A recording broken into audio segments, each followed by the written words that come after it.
Good morning or afternoon, depending on where you're located today. Today, this is the lunch hour for us here in Minnesota. We are happy to welcome you to our next webinar, which is facetiously titled Your Definitive Introduction to the FIDA Trust Process. Of course, as we know, that's a huge field and it varies quite a bit depending on where you're from, but we really have an amazing team here today with years of experience, and over the course of 3 different webinars, we'll be sharing with you their breadth of experience, their expertise, their experiences, and maybe even some tricks here and there about ways to understand a concept or procedure. On our webinar today, we have Brenda Tamaris, who's a partner at Tamaris and Ogus, Karen Woodard, who's the Realty Administrator for the Morongo Band of Mission Indians, and we have Andrew Orozco Jr., the Director of Tribal Planning at the San Pasqual Band of Mission Indians as well.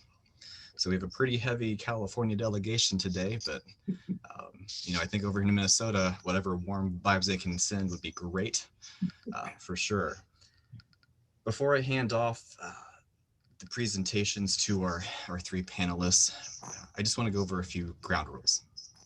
Number 1, this webinar is being recorded and will be disseminated like every other webinar that we host, probably sometime next week. So please stay tuned to that. You will receive an email with the link so that you can share it with your colleagues or other interested parties who may benefit from some of the information that will be presented here today. I encourage you, all of you, to use the chat feature here. Put in your experiences, put in your questions, put in other comments. Your questions and comments may or may not have anything to do with what's being talked about today, but it's really important for us to get that information so that as we move forward with more programming, we could potentially address some of the concerns or issues or topics that you'd like to see us touch on. And of course, as always, be courteous to your colleagues from across our various nations, as we are all working together for one big purpose, and that is restoring proper ownership, management, planning on Indian lands, and increasing our sovereignty as Indigenous nations. So without further ado, I pass the presentation on to our colleagues with the National Tribal Land Association, 3 board members, and I'll start there with Andrew Orozco. Thank you, Nick, and thank you for everyone joining us today. It's a pleasure and an honor to present with both Karen and Brenda on this topic. It's obviously it's been a hot topic for many years, but I think with the change in the administration, we are looking forward to some of the initial initiatives and looking to again regain our lands. So just a couple of caveats, if you will, in putting these sessions together. Again, there's going to be 3 sessions on FIDA Trust. Session 1, we really wanted to do sort of a high level overview of FIDA Trust.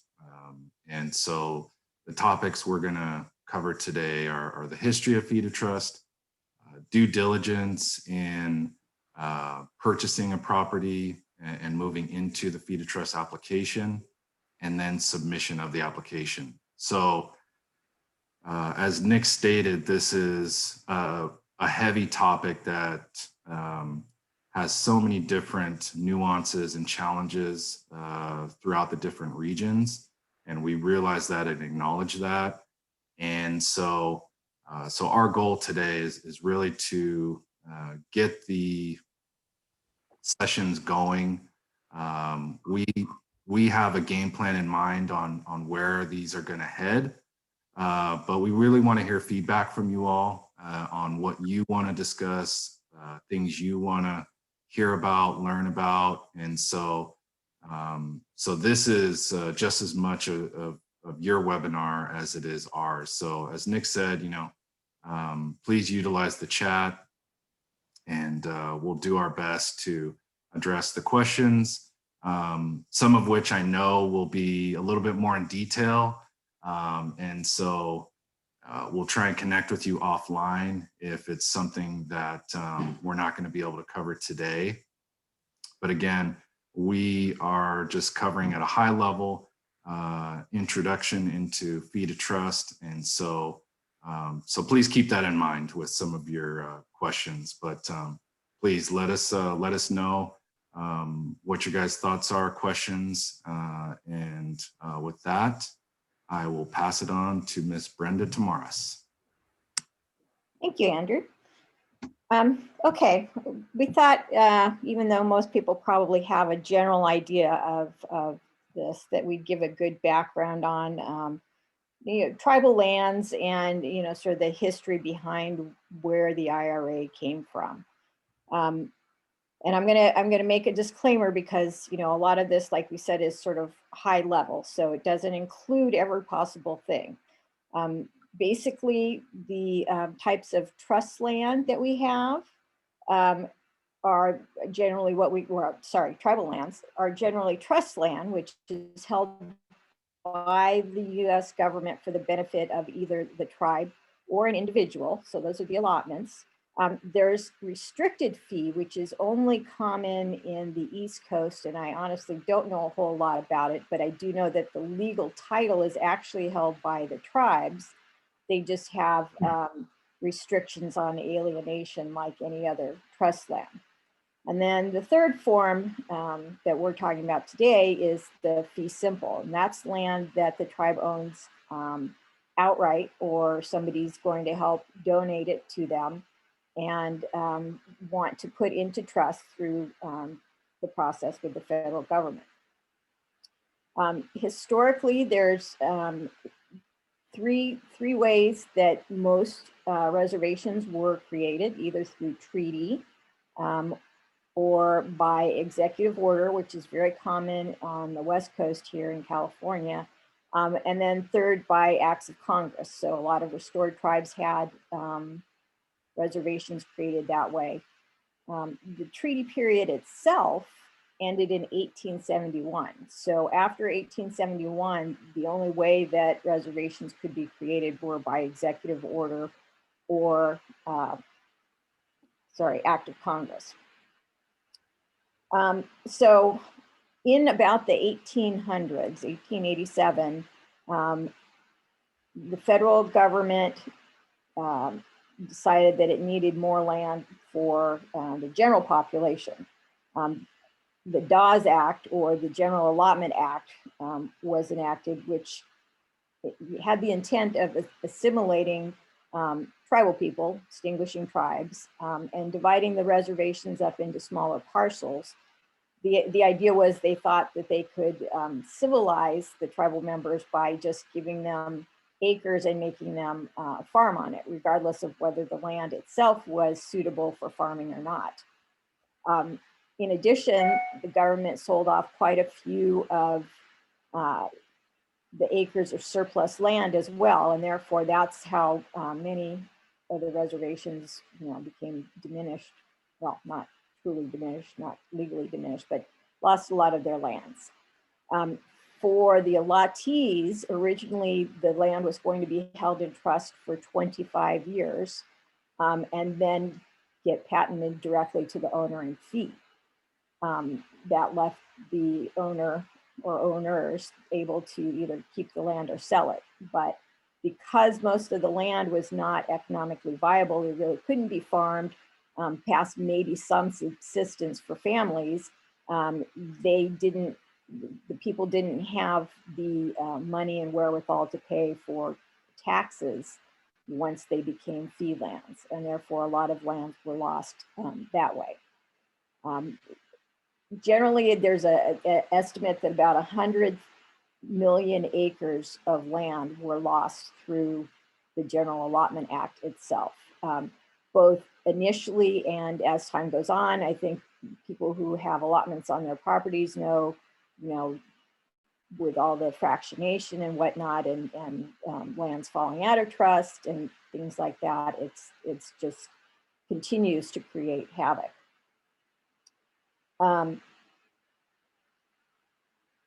Then in about 1928, the Congress decided to, you know, actually it was the federal government, the administrative branch, wanted to look at the situation of Indians and tribes in the US. And so they commissioned the Merriam Report, which they went out and looked at conditions on all of the reservations, on, you know, the landless tribes. There was a lot of landless tribes throughout the country.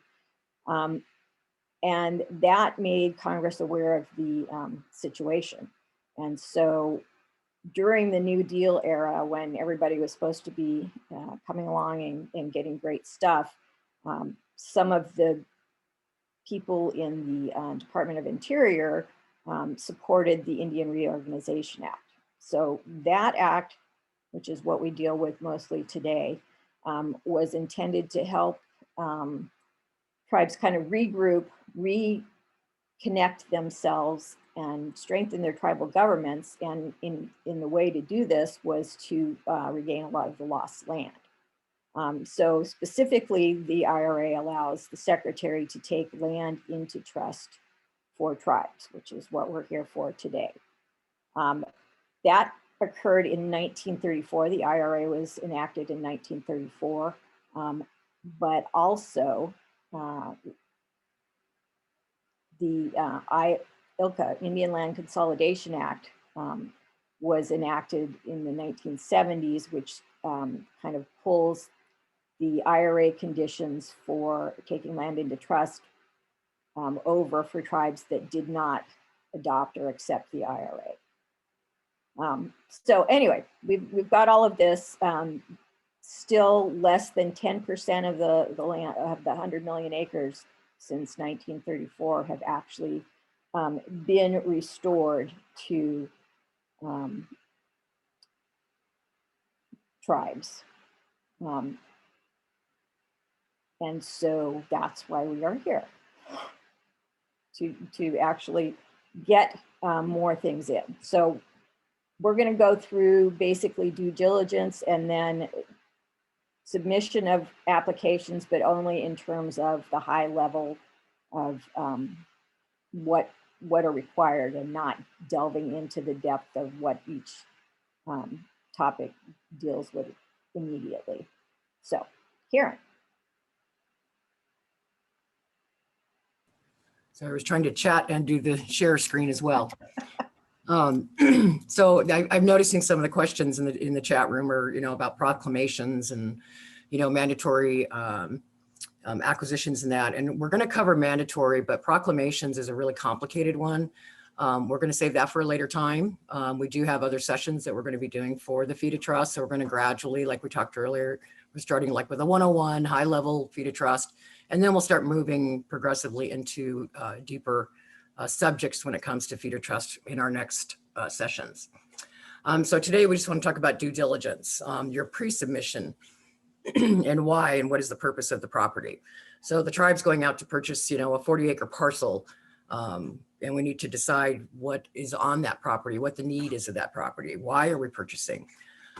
We need to look at the characteristics. Is it suitable for the purpose that you're going to? Is it going to be for housing or, you know, warehouse, retail? So all of those need to be looked at. We also need to figure out if it's on and off reservation. So is it contiguous? Does it actually touch the reservation boundaries? Or is it off reservation in that it's within your exterior boundaries, but it may be not touching a tribal tract or an allotment? So we have to look at that as well. There have been some issues with the Bureau of Affairs and what actually is an on reservation versus an off reservation. For instance, if there's road access and there's a public use road running contiguous or is between the tribal tract and between the parcel you're going to purchase, that is still considered an on reservation application because it is a public use. There's also been issues, for instance, like drainage easements and those types of things. Do those count if they're, you know, do they affect the tract as far as being on or off reservation? So you really need to take a look at that before you go into purchasing the property. You also need to look at your environmental process. You need to do a site visit. You need to walk out there, see if there's anything hazardous out there. Is there been any spills? The Bureau of Indian Affairs will also want to do a site visit, do a phase 1 review of it. We've had applications where you might be purchasing for instance, Morongo, we purchased an old packing plant. It was actually a agricultural, but it also had a packing plant on it. So there were some issues with the packing plant. We had to make sure that there were no hazardous materials out there. There's a lot of truck traffic, so there could have been oil spills or whatever. So we had to do that.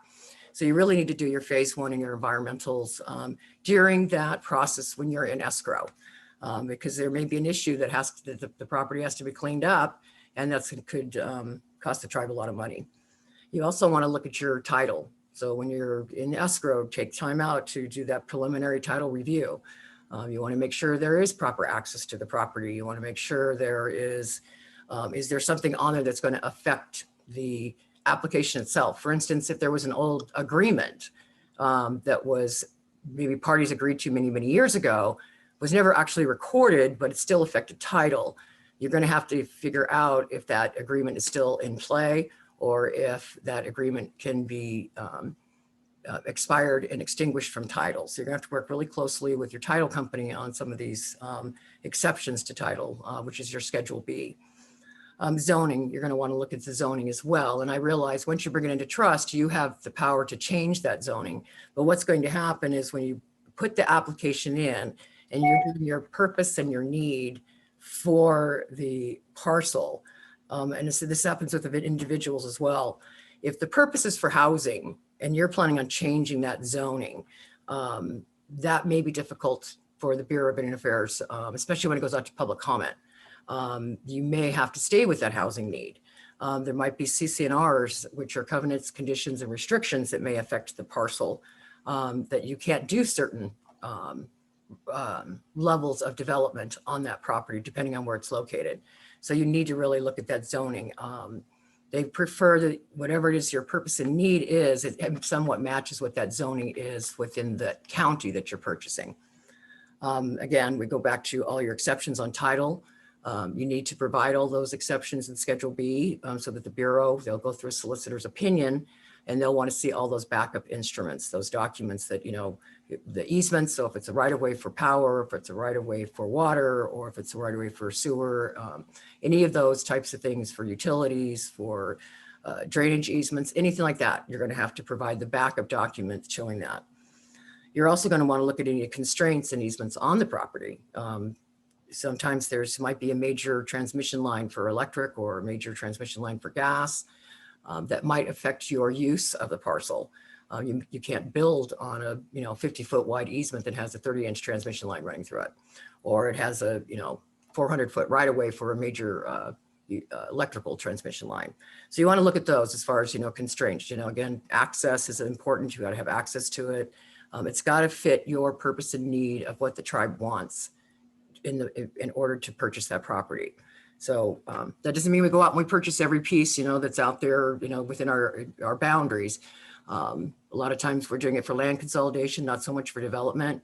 But if we are doing it for development, we want to be careful moving forward with that pre-submission. So Karen, I apologize because it's difficult to answer in the chat and pay attention. Yeah, I know. I'm trying to pay attention to that too. So I don't know whether you mentioned one of the other things you need to look at on the title exceptions are whether the property's in any kind of assessment district, whether there's any maintenance agreements, anything that might require money or expenses to be paid. The DOI doesn't like that because what happens is if the tribe itself doesn't pay the money, then the federal government becomes liable. So they carefully review title to make sure there aren't going to be anything like that on the property before they bring it in. Yes, exactly. So yes, if there's anything monetary on it, if there's a mortgage loan, or if there's an agreement of some type of, like you said, like in California, we have what we call Mello-Roos taxes. So those are something we have to look at carefully, for sure. The federal government does not want to be obligated for anything that's monetary. That is for sure. So we also, besides our due diligence and pre-submission, and I might have went a little ahead there, we wanted to go into the survey process, and this is where Andrew is our expert. He is going to kind of go over what those survey qualifications are, what is an ALTA survey, and what you need to know, because this is all required for the Fee to Trust submission. If you look at your required elements, they want to know what the legal land descriptions are. They want to know what the, where that property is actually located. So we want to kind of get into, where those easements are, where those, want to see what a topo is, the GIS map. So Andrew, it's your turn. Thank you, Karen. Appreciate that. As Karen stated, a part of the due diligence for the tribal government is to make sure that as soon as possible, that the property that you are going to acquire, number one, fits what you propose to do. And what we mean by that is examining the title, making sure that there are no encumbrances that are going to impact what your proposed development are. As Karen stated, sometimes it's acquisition to expand your land base, and there's really going to be no change in use in the foreseeable future. And so the amount of due diligence kind of varies based on what the plan for the property is. But one of the critical pieces of acquisition and Fee to Trust is the survey. And so I wanted to touch on, surveyor qualifications first and foremost. Just some of my background. I'm a California state licensed land surveyor and also a CFEDS. I'm a junior, so I've been in the field surveying since I was a young lad. Thanks to my dad for that experience and getting me involved in the industry. So in terms of qualifications, just like with any other trade profession, there's good surveyors and there's not so good surveyors. And so you really want to pre-qualify who is going to be doing the surveying for your land. So the CFEDS program, which I'll touch on briefly, is a Certified Federal Surveyors program. It's a certification that was developed by the Bureau of Land Management due to the growing need for surveys to be done properly on federal interest lands. And when I mean properly, I mean to the BLM standards, manual of survey instructions. They created a program that takes a deep dive into the history of the public land system, which is really the origin of all surveying for all lands west of the 13 colonies. And it gets into a lot of the detail on what's required in monument recovery, reestablishment of monuments and corners, water boundaries. They touch on how to work with federal agencies and tribes. They touch on that at a high level, but they offer this program to private licensed land surveyors to expand the pool of individuals who understood some of the challenges and some of the nuances of federal interest land and working with tribes. So I would first and foremost have that as a minimum qualification, is that whoever the surveyor is that you work with is a CFEDS. where I would start is start with your bills, who is, they have a bills for each region, and they may have some recommendations for surveyors that they work with on a frequent basis, have a good rapport with, have a high quality of work, not a lot of issues arise with their surveys or doing work after that. And so I would start there. And if there, for some reason, is no, there's no recommendation from your bills, then you can certainly go to cfeds.org. I would encourage everyone on the call to take a look at that website. There's a wealth of information, resources relating to survey and some of the requirements. You can also locate a CFEDS in your region.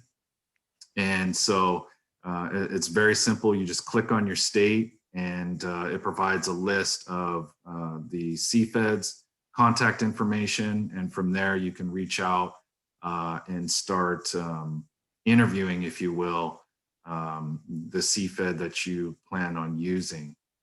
So you want to ask questions, such as, they can be a CFED, but maybe they don't have experience with federal interest land. Maybe they don't have experience with fee to trust.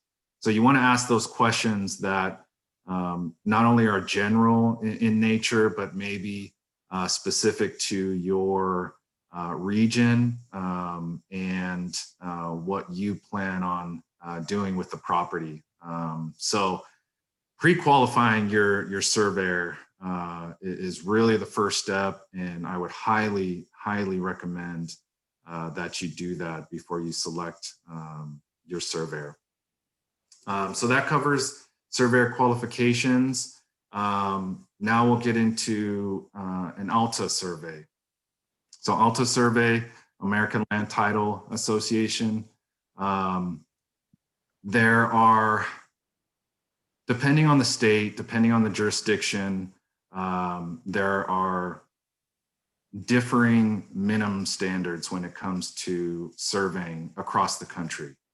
And so the purpose of the ALTA survey minimum standards was to sort of consolidate and formulate minimum standards that were nationwide, that satisfied the needs of both title companies and lenders. Lenders are going to want to make sure before they loan a large amount of money whether your project is viable or not. So Karen touched on due diligence and reviewing title and making sure that there was nothing encumbering your land that would be detrimental to your project or proposed use. So that's really what an ALTA survey addresses. It provides minimum standards for surveys to meet, and it meets the needs of the title company and lenders. So that's at a very, very high level. So what is required on an ALTA survey? So the minimum standards require that an ALTA survey consists of monument recovery. And let me sort of back up a little bit. So once you hire your surveyor, it's really going to consist of two primary functions. The surveyor will review the existing title report and conduct, records research. Then they will do a field survey. So what that survey will include is locating of corner monuments. The minimum requirements don't require monuments to be set if they're missing or have never been set, but in your Schedule A of the ALTA survey standards, there's a bunch of additional options that you can work with your surveyor on providing, and I'll get into those a little bit later. But the first task is to review the title report. Then they'll conduct their in the field survey. They'll locate the corner monuments that are there. They will identify rights of way and access. So as Karen stated, you want to make sure that you have access into your property. There's no issues there. The surveyor will identify all of the rights of way that are on record, and that will be included on the plat. Lines of possession and improvements along the boundaries. So that typically includes the surveyor collecting any improvements, whether on the property or on the property within 5 feet of the boundary line, buildings, fences, walls, any sort of improvements that are visual within 5 feet of the boundary. And this, again, shows any issues that may need to be addressed prior to moving forward with your project, whether it be with an adjacent owner or a local agency. And so that's going to be critical to your title. Buildings obviously is a requirement. You've got to show all the buildings within the property, and then the easements. So these items, monuments, rights of ways, lines of possession and improvements, buildings and easements, are actually shown on the final ALTA plat that I included. And maybe I was going to try and show do you see that survey on here? Yeah, let me see if I can pull up an example here. Let me see if I can share my screen.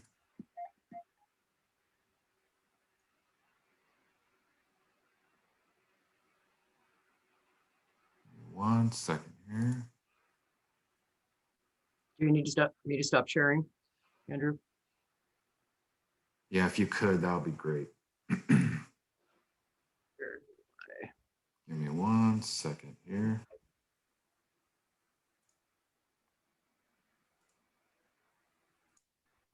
There we go. Okay, so this is, I got to give a shout out to my father, Andy Orozco. This was an ALTA survey that was done in 2009 for a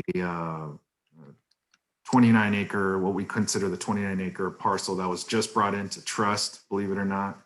And so this is an example of what's shown. This is the boundary. It includes any easements that encumber the property. It shows the actual easements on the face of the plat. And so one of the critical pieces that's done during the field survey, in addition to the record easements or encumbrances that are shown in the title report, are walking paths, access roads, prescriptive easements that may have been in use for some time but are not shown on the record. And so that is documented as well and shown on the plat. There's no opinion provided as far as what it is or how it will be determined. But we are required to show that there is open use on the trail or access road. So that's another big issue that could impact how title is shown, and something that may need to be resolved prior to moving forward with your application. So those are the requirements. Again, for any significant development, whether it be a medical facility or office buildings, housing, things of that nature, I would highly recommend an ALTA survey. And it's you know, a part of the due diligence, and really gives the tribes the ability to have a visual snapshot of title for that property. So I touched on some of the requirements, some of the optional items that you can work with your surveyor on, and can be included are the setting of monuments. So if there are missing monuments or monuments that have not been set, you can have that surveyor go ahead and set those corner monuments. You can have a flood zone classification done. This is another important piece of your due diligence, is understanding what impacts your property may have in the development if it's lying within in or near a flood zone. Topographic survey can be done, and this can be used to evaluate both drainage and can be used for design of your proposed development. And then aerial mapping, that's another item that has been incredibly useful for our tribe in making, you know, informed decisions on land use and development. So that's an additional item that can be used and negotiated with your surveyor.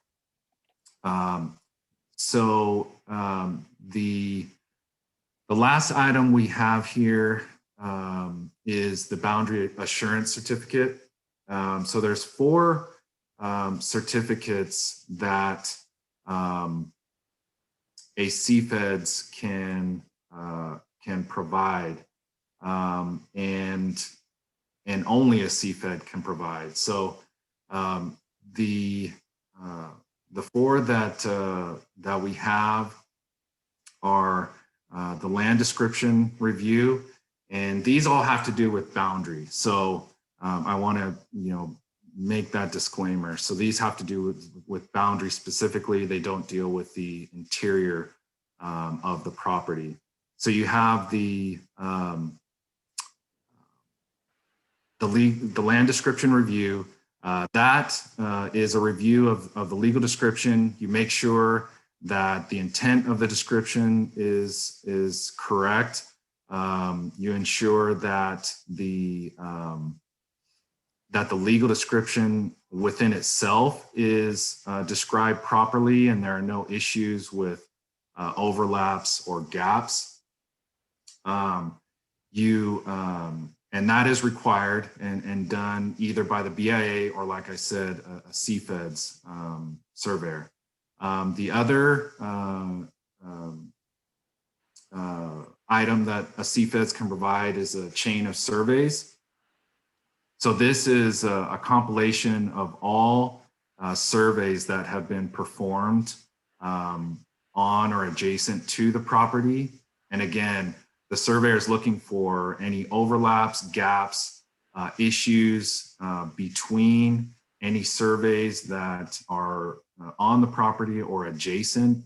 And once that review is done on any of these on tasks, the CFEDS will provide sort of an opinion and recommendations on what needs to be corrected, what can move, and what needs to be done to make those corrections.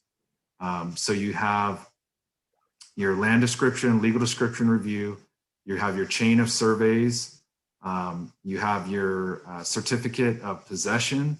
And so that is a on-site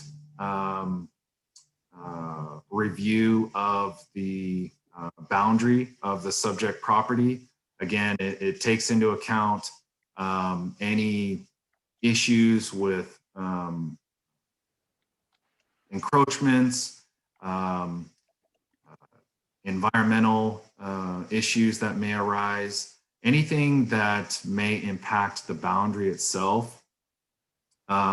So once those recommendations are made on those tasks, then a boundary assurance certificate is submitted by the CFEDs to the chief cadastral surveyor for their review. They will provide or concur with the recommendations, and then that will be sent up to the secretary for approval and recording. So that's another route of due diligence that can be done for properties beforehand, and it can be done along with the ALTA survey. But it's something that the CFEDS program put into effect because, again, there's different needs, both from the tribal perspective and what the proposed development is. So you have your boundary assurance certificate and your ALTA survey. And so those two items are critical to the due diligence of the tribe and making sure that the property can support what the tribe plans on doing. So with that, I haven't been tracking. And Andrew, we had one question. I don't know if it's something you can just do quickly on here, but someone asked about if you could explain the difference between aliquot versus meets and bounds. Yeah, absolutely. That's a high level fee to trust question. I can certainly get into that with a pretty quick question. So at a very high level, meets and bounds was the primary method used for the 13 colonies. So you have bearings and distances. That's essentially what meets and bounds are at a very basic level. And that was carried over and used in 13 colonies. To disperse of the lands in an organized manner for the lands west of the colonies, the public land survey system was developed. And so I'm sure all of you are familiar with townships and sections.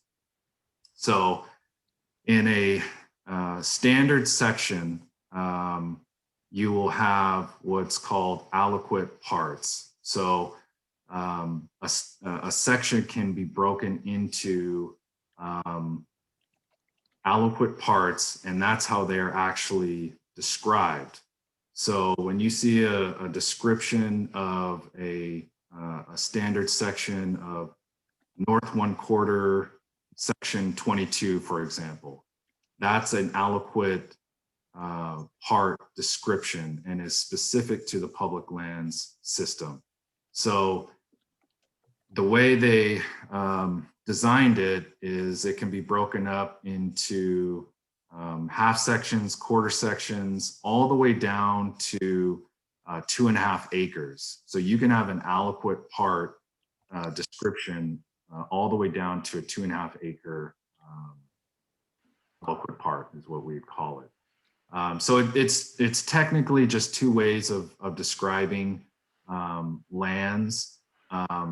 Just because there are, I will add this caveat, just because there are lands within a section or lands within the public land system, there are irregularities with sections and how they were originally surveyed to where you cannot describe them properly in aliquot parts. They must have meets and bounds. So that's something that we can certainly get into detail on the next few sessions, and I'll be interested to hear some of the feedback and questions, and we'll certainly add those to the next sessions. Let's see, did I miss anything? Yeah, I thought we had one other question about the survey and the legal description's not closing. And can a quiet title be used on the new legal? So I'm kind of confused about what the question is, but I think what they want to know is the survey required to fix the closure? That would, to me, would be the survey's not complete. Let me get back here. Let me find this. Yeah, if you have a survey that doesn't close, could a surveyor make the survey close? And then can you file a QT on the new legal given by the surveyor? I don't know if that's actually a new legal. Let's see.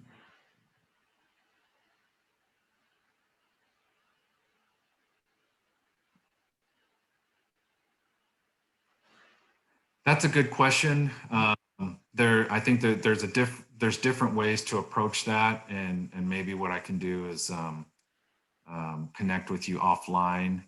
Is that Cheryl Craig? I have Karen Milam. Hopefully I didn't butcher her name, but it was at 10:45. Gotcha. Yeah. So maybe we can address that later.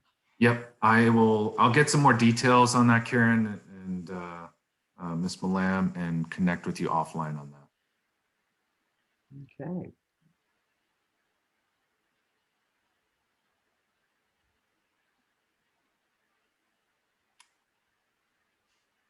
Shall I go back to the PowerPoint? I think so. Okay, I'm gonna have you stop sharing. We're gonna go here. Okay, everybody can see that? Yep. Yeah, we could see. Let me get my. Okay, so I guess we're gonna go into application requirements. So these are some of the authorities that are, for your application. On reservation discretionary trust acquisitions is 25 CFR sections 151.10.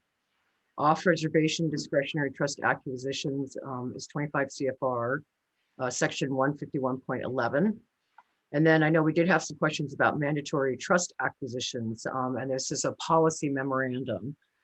There are, as you all know, in allotments, there's a lot of fractionated interest out there, and members purchase those fee interests and they want to bring them back into trust again.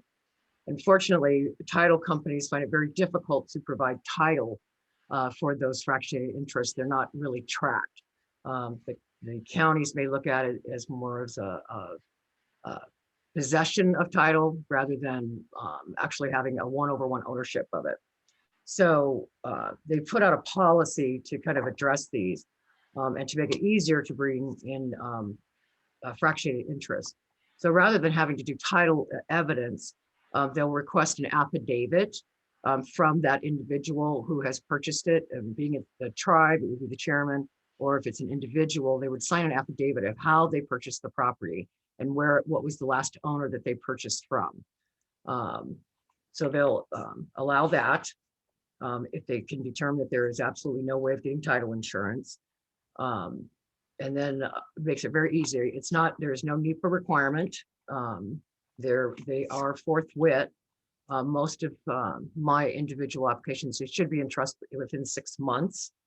So the policy memorandum you can find on the Bureau of Indian Affairs website, along with their fee to trust handbook, and other information with regards to the mandatory acquisitions.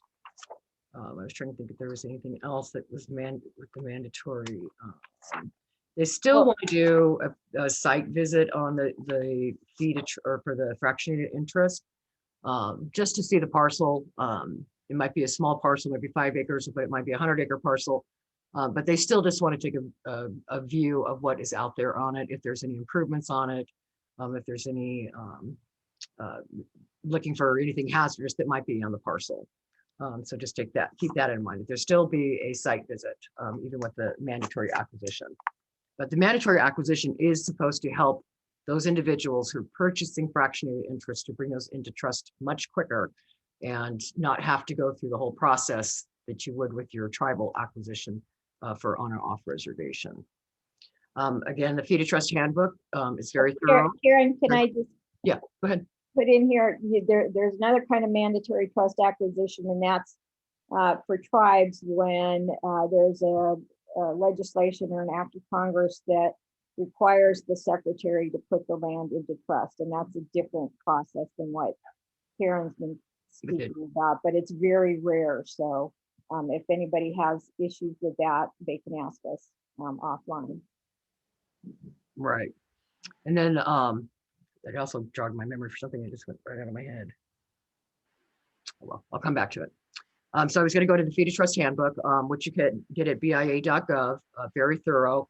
They go through the what is required in an application. They, as far as what they want to see, when we talked earlier, they want to see that purpose and need. Go forward here. My mouse. So they want they want it in a written request. They want your purpose and background. So again, we talked about that with our due diligence. What is the purpose of the property? What are we doing with it? They want to see the authorities in that letter requesting it, being the 25 USC section 465, which gives the secretary the authority to bring the parcel into trust. They'll want to see if Unless they're a non-IRA tribe, and then it's okay. You're right. Yeah, unless it's a non-IRA tribe, then although we use it and we're non-IRA. What do we use? It's just a cross-reference through. Yeah. Okay. Yeah. Then we go back to the CFR. And then they'll want a tribal resolution if it's a tribal tract or a fee simple and it's coming into tribal trust. Shoot, that's the wrong thing here. They'll also want to see the title commitment. So a preliminary title commitment should be submitted along with your Schedule B documents. And those are the documents that affect title, being the right-of-ways or an easement, or if it's a lease document or anything like that that's on there. They'll also want to see your property details. They'll want to see the survey, any aerials you have, GIS maps. They want to see in relationship to where it is within the reservation so that they can determine as well if it's on or off reservation, is it within the exterior boundaries. They'll want to see the grant deed. So they want to see that you've actually purchased the property and it is in the tribe's name or the individual's name. They'll also want the property tax information, because when they take this out for public comment, it is going to be removed from the tax rolls. So this is an issue sometimes for counties, depending on what the parcel is, how much, what it is you're purchasing. Maybe the county is getting a substantial amount of tax dollars, so they may want to comment on that. We'll also have to have the NEPA and environmental document prepared. So if there's going to be, if you're doing it for economic development, for instance, you have a retail, maybe a strip mall or something that you're putting in, the Bureau of Indian Affairs is going to want to see an environmental assessment of that. They're going to want to see that you've done traffic studies. They want to see any impacts to the environment as far as air quality or water quality, biological species, those types of things, which is, kind of tough when you're going in the initial process and the initial submission. But if you are planning on doing economic development, these are some steps you're going to have, those are some hoops you're just going to have to go through. We tend to do our applications more around consolidation rather than telling the Bureau exactly what it is we want to do with that parcel. But we still try and do an environmental assessment prior to submission so that they know the property is free and clear of any hazardous or any types of materials, that type of thing. Did you have any other suggestions on requirements, Brenda? No, I don't. I mean, not off the top of my head. Okay. There's going to be lots of questions. So we need some time for questions and answers. Mm-hmm. Go back here. Okay, I guess we're here. Questions and answers. Let's go. We had quite a few in the chat room here. So I don't know, Karen, do you want to summarize some of the questions and answers? And yeah, I guess people can raise their hand or include more questions in the chat, and we'll try and get to them live.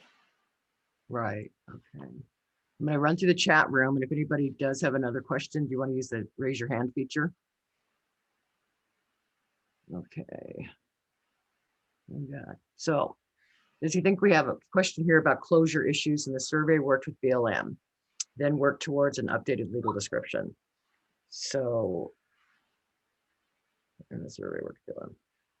Okay, I think that's a resolution, I think. Big screen. Okay, so does the purpose and need just need to be in the FTT tribal resolution, or do we need a separate memo and letter? Yes, you'll need it in the tribal resolution is stating the tribe has approved the parcel bringing into trust, that they approve of that. That isn't going to address so much the need, but you are going to need it in the written request that the Bureau is going to want to see what that purpose and need for that acquisition is, and the reasons for bringing it into trust status. Yes, and we're just correct. We do require a narrative application. So they want to also see the backgrounds on that application. So, what was the parcel used prior to? Is the same use going to match what the tribe's going to do? So they do want background. How did you come to the purchase? Any information on the parcel itself. So a little bit of a little story on it, why you purchased it. We have here, why does LTRO not include encumbrances recorded at the county on the trust title when the fee property is put into trust? That has been an ongoing problem for many years.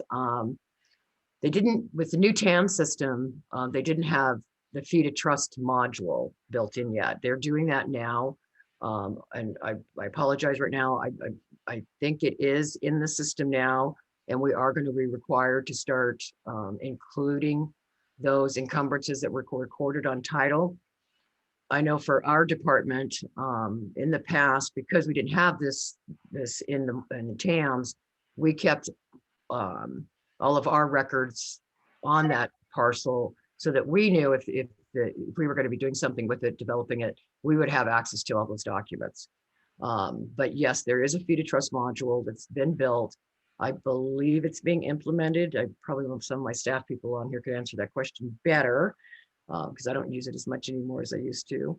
But yes, that's finally going to happen, and we're going to finally start getting those on title. So next question is, are you saying if you need land consolidation, that it removes most questions about purpose? And yes, it does. Like I said, if you're going to tell the Bureau that you're going to do economic development, there are going to be a lot of hoops you're going to have to jump through for that economic development project. You're going to have that environmental document, that environmental assessment. They're going to want that to run through the NEPA process. Consolidation is easier use, especially for the Bureau of Indian Affairs to make that decision. So we tend to stick to the land consolidation.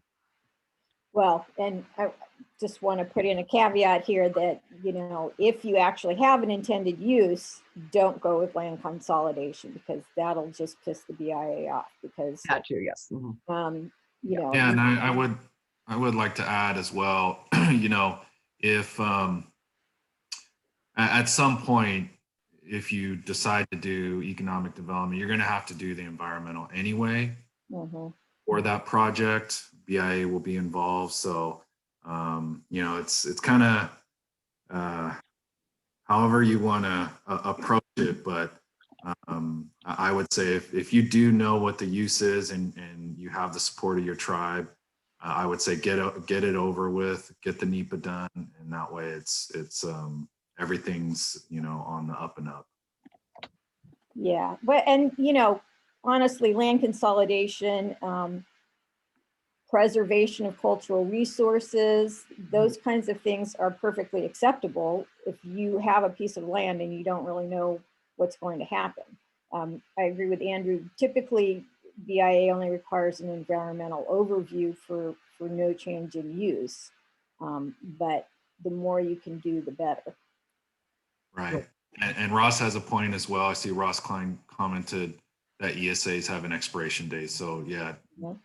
You need to be aware of that as well. If you have a planned development and you're moving forward with whatever environmental review is required, those do have expiration dates. So you won't need to do the full review again, whatever that is, ESA or an EA, but you will need to update it, which is a cost. So that's a good point. Right, and I should go back and state, if, for instance, if you know that's a planned development and your tribe's going to go forward with that, yes, of course, you're going to go do the environmental assessments and you're going to, submit the application in that way. But I know there has been discussions about those expiration dates and what happens next, if my EA expires. I have not personally run into that situation yet. I may on another application here soon. So I'm not really sure how to address that. But you do, if you do decide that this is a development project and you're purchasing specifically for economic development, then do put that in your application. You're better off doing that. A lot of times tribes purchase their consolidation or cultural resources or whatever, and they may not have an overall plan because it hasn't been presented to their tribe, or they don't know yet what they're going to, what's going to happen in that area. So you may sit on the property for 5 or 10 years. So you have to, like we said, we have to go back to that purpose and need and understand what the tribe's goal is with this deed of trust application, and hopefully, with now our new administration, I think with decisions going back to our regions, I think a lot of our applications will finally start moving forward, and we'll see a lot more progress now. There was a question here. It says, Pacific region requires a narrative. I lost my questions here. Well, Jared has a question on, and Jared, we kind of need a little bit more information. I mean, if you've got a parcel that's off reservation, then you would have to do 2-part. If it's contiguous or on reservation, you don't. But gaming gets Completely much more complex. Right. Yeah, so Jared had the question, if it's economic development and then you later decide you want to build game expansion, then what?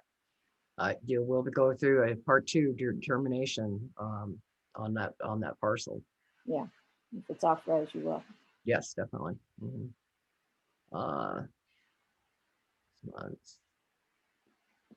Usually with the phase 1's ESA, they do expire within 6 months, but usually when you're doing your due diligence on purchasing your parcel, you're going to want to do that phase 1 anyway. I mean, you need to do that because you are purchasing this property, you're making an investment, you want to make sure this parcel is clean. So that's just something you have to do. The second, when the Bureau goes to do their phase 1, that's when they come out and they make the site visit to the property. They want to walk the property. They want to see if there's anything that they should be concerned about. So even though they do expire, I say still do the phase 1s. You need to do them. And then I have a question here. Are they still allowing forthwith deed of trust? And that I would assume we're referring to the mandatory acquisitions. And yes, that's generally for fractionated interest, whether it be on a tribal tract or whether it be on an individual tract.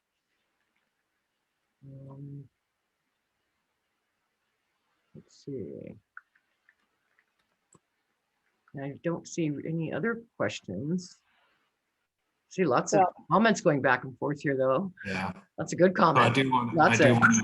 Bibiana said you may be able to do a supplemental information report to update an old NEPA document to show that nothing has changed.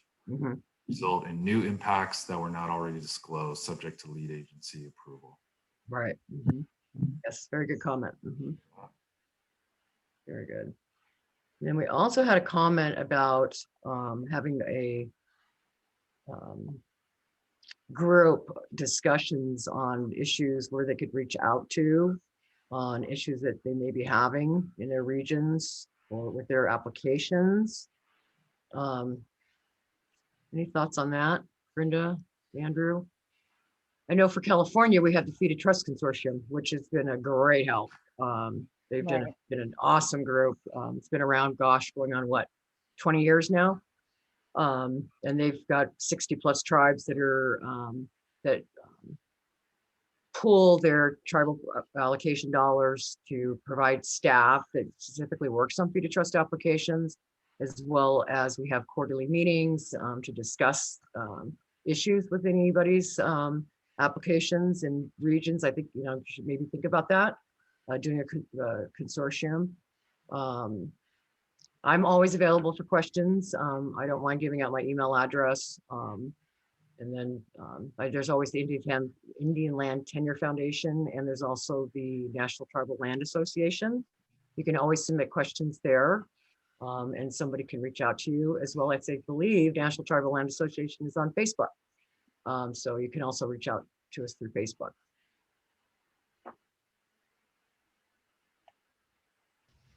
All right. All right, thank you very much. So before we end, we do have a couple of questions that came in to me directly. I thought I'd get some of those pieces out there for you in the event that you'd like to respond. These questions are a little bit different. They're not as specific as some of the other pieces that you've been answering through the chat. So hopefully, you might have a response to some of these. In an earlier slide, Brenda mentioned that there's still less than 10% of lost lands have been restored from 1934. And so the question is simply, is there a better process? Well, it'd be nice if tribes just bought the land and then went to the government and said, okay, take it in. That would be wonderful. Right.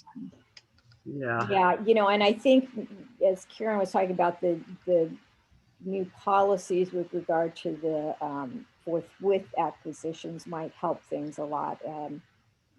Putting allotments or portions of allotments that fell out of trust back into trust should be a lot easier than it currently is. Yes, definitely. But yeah, we all wish there was an easier process, but unfortunately it's, if you think about it, we're taking a fee simple parcel out of a county's jurisdiction, a public jurisdiction. So there is going to have to be some process for that to bring it into a trust status and making it part of a reservation. So, the only thing we can do is just really be sharp and be really clean on our applications. And that generally helps the process move a lot faster. Thank you. And then another question I have here, are there any instances that make sense to any one of you where a trust to fee procedure makes sense? A trust to fee? Yeah. Well, if it's tribal trust, it's going to be an act of Congress to take it out of trust. So if you plan on, you're not going to be able. Go ahead, Brenda. No, I was going to say, I mean, the only way that can be done is through allotment or an allotment. And I, not being an allottee, I can't speak to that. I typically work for tribes. So, my general opinion is it's not a good idea, but I know that there are a lot of allottees that feel like they have the ability to manage their own affairs in their own lands better. And so it is a possibility to take it out of trust. Yeah. So it's, if you want to leave it in fee for, perhaps it's for, I think a good use, a good reason would be, maybe there's a business already on it and you purchase that business, you might want to remain it in fee because you may want to sell the business later on. But if you're actually, if there's any, with a tribal tract, you're going to have to do an act of Congress to take it out of trust. And that's very difficult and takes a very long time. I know with our tribe, we did a land swap and took a portion of tribal trust for a fee parcel, and that took 7 years. So, and that was with congressional review, congressional action. So yeah, very difficult. Wow. I know there are a few questions there in the chat room too, but I have one more Okay. that came to me directly, and I thought I might ask that just quickly. You may have seen through your experiences reasons why fee to trust applications might be rejected, denied. What are some of the more common reasons that you have seen why an application might be denied?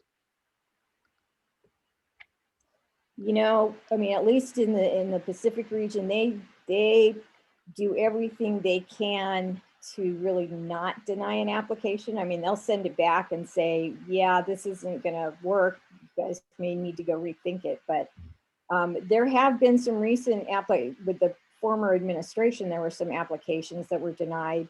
A lot of times it's politics, you know, sometimes it's that, you know, the tribe has just changed its mind on what it's been going to do with the property over the course of however long it takes for the application to get processed. So, you know, you start out with, we're not doing anything. And then by the time you get to close to the notice of decision or approval, you're going to put a hotel on it, then, you know, things don't work out that way. But yeah, typically, you know, in the right administration, the Bureau is going to bend over backwards not to actually deny something.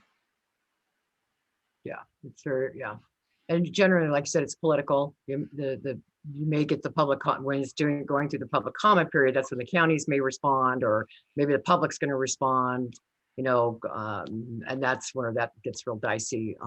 Some areas have a very difficult time with their counties. They just absolutely will comment on every fee to trust application that comes through.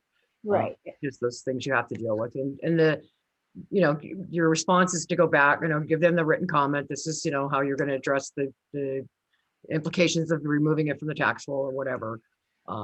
That's usually, Well, yeah, and then you get, because I end up with the nasty counties typically. So then, I mean, people will litigate it, you know, typically counties or neighbors or something will litigate it and say that it wasn't done right. I have never seen one, though, that's gone all the way through litigation and ultimately did not succeed. right. You know, they're going to challenge the NEPA or they're going to challenge something else. And sometimes they go back and forth between the court and the BIA, but ultimately the land gets put into trust. It just takes a long time. Right. And I was going to just, for Jared, you know, the land is still considered fee land until the acceptance of conveyance is done by the BIA. So, you know, the zoning and taxes and stuff still apply until the BIA is accepted the land into trust.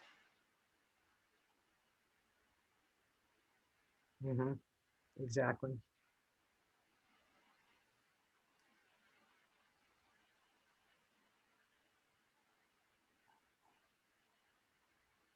Okay. Was that That'll wrap us up. all the questions that you had directly to you? Yes. Yeah, I see there may be a few pertaining to surveys in the chat room. Yeah. I see, you know, the comment from Cheryl. I would say that's the best route. You know, as Karen mentioned here, the bills are backlogged and have been for quite some time. And that was the purpose of the CFEDS program, is to try and alleviate some of that. So I think the best approach is to have a surveyor that builds a good rapport with the bills, and that way when surveys are submitted, it's not such a thorough review. The bills is comfortable with the work of the surveyor, and as long as he or she meets those requirements, it's typically a much faster process. But yeah, the surveys being sent to Albuquerque would certainly slow things up. Yeah, it's unfortunate. And not sure what they're going to do about that process. Yeah, and I think in our region, they discovered that the bills was not just reviewing the, you know, legal description for closure. He was looking at possible exceptions that would prevent whatever was going to happen on the trust parcel, which is not his role. So Right. Yeah, and we had a comment here from Stephen about going directly to the bills with his LDRs. We do that as well. We submit the LDRs directly to the bill surveyor. We are fortunate to have Andrew Orozco's father working for us full time, and he was one of the first CFEDS surveyors, and he's very familiar with the bill surveyors. They're very confident in his work, so that works well too. If you go, if you have that LDR and your surveyor, like I said, to have that relationship with that bills, and submitting those LDRs directly sometimes works better. Absolutely. And Steven's a fellow CFEDS as well. Oh, good. Okay.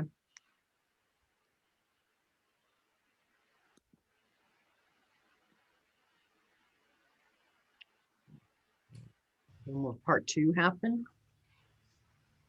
So part 2 and part 3 will be in September and October respectively.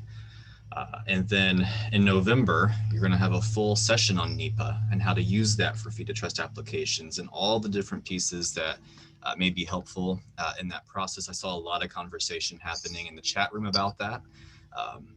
And it was well covered in today's conversation, but definitely something that you get to look forward to moving ahead.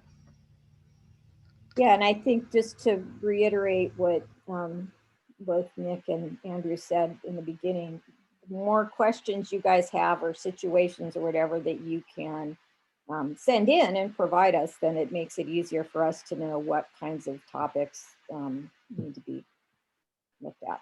For instance, the contiguity. Contiguity goes back and forth.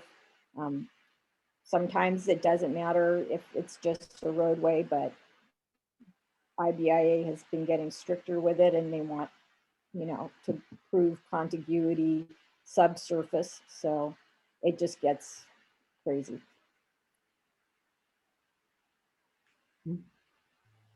Exactly.